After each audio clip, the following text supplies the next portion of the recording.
Welcome to Kenton Teaches. Enjoy the video. In this video, I will show how to get a W-2 from Turbotax. Open Turbotax and sign in securely, then go straight to Documents or Tax Documents. Look for Form W-2 in the list, click to view, and choose Download PDF. Save the file to a clearly labeled folder and back it up. If the W-2 is missing, check your employer settings or contact support for a replacement form.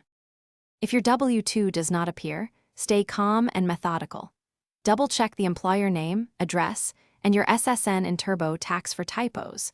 Look through any in-app messages that might explain delays or reissued forms. Use the Turbotax help tools to request missing documents and reach out to your employer payroll for a direct copy. Keep records of all communications in case you need proof later during filing or inquiries. When you download Form W-2, use a clear, consistent file name like employer name W-2EI. PDF for quick retrieval. Save the file locally and upload a copy to a secure cloud backup so you have redundancy.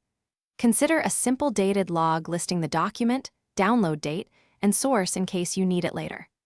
This small routine saves time and stress when preparing returns or responding to questions about your earnings. Thanks for watching. Please subscribe if this video was helpful.